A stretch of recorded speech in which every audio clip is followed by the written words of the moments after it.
guys, it's JD from Hanzo World, and today we are unboxing and reviewing this $5 mini amp that you can find on Parts Express. Now in this case, this is very cheap for a mini amplifier that, isn't just one that you stick in, for example, a speaker box or something like that. Instead, this one is already, all manufactured stuff like that. You don't have to assemble it or anything. And if you notice by the title of this video, I didn't say unboxing in it. That's because there was literally nothing much to the box at all. Came in this little mini, normal, pretty crappy cardboard box. It says Kinter on it, MA-170, and a 2-channel hi-fi stereo amplifier. And then inside just came some instructions, and that was it for the box. No power supply or anything, so you're gonna have to, find a power supply to plug this thing into. But I found one.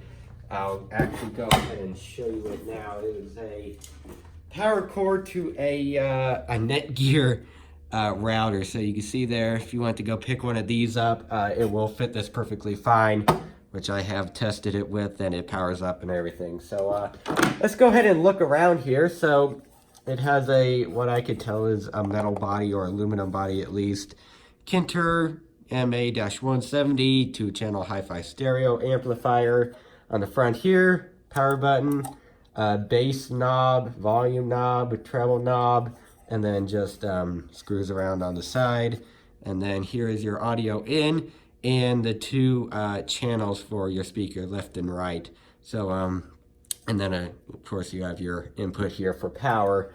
So not much more to say about it, so let's go ahead and focus my camera, and let's go ahead and unwrap this. You know what, I'm just going to turn off the camera and unwrap this. Alright, so I plugged it in, and let's go ahead and see what happens. So let's push in the power button, and okay, so it's working, so that's a good sign. It looks like it's cycling through a bunch of colors here in the middle of the volume knob. So let's go ahead and hook a speaker up. So as you can tell, it's all hooked up. It's kind of one big jumbled mess right now, but it is working. So one thing I did want to say though is that when nothing's playing, there is a pretty decently loud noise just coming from this. Let's see if I could put it up. I mean, it's pretty loud if you put it close to your ear. Hopefully you can hear that. And that stays on, but whenever you start playing music, that goes away. So if you're just, planning on leaving this amp on all the time, then that's not a good idea, because you'll be hearing noise all the time. I did just test this out with some normal music, and it sounds like an amplifier. It sounds like a little, I think 5-watt this is, but it definitely moves a speaker quite a bit. Like this little one here, this thing is brand new. It's a, let me get you the model number here. Peerless, it's 10-watt 4.0, and I hooked it up to here, and this thing was moving a pretty decent amount. So I think this thing has more like maybe 15, 20 possibly, although I wouldn't say it's any higher than that. But I mean, for the price so far, it seems to be doing perfectly fine. I mean, it seems to be, an amplifier, it seems to do what a $30 amplifier would do. Anyway, so let's go ahead and play some audio just to show you guys, I guess, the audio quality of the amp, I guess. So let's go ahead and do that. Let's turn on this song that I made. You can see here, if I turn up the volume.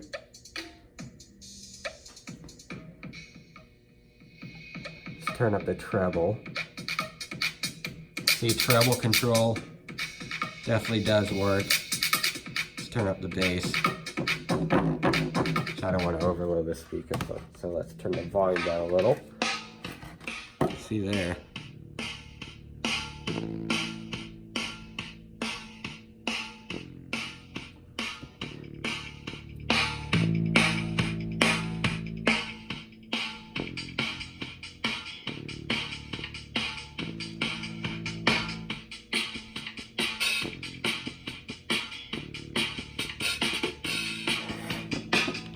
Turn the bass down. That's with the bass all the way down. Let's turn up the volume all the way. See, there is just a little bit of movement with the bass down all the way. Turn it all the way back up again.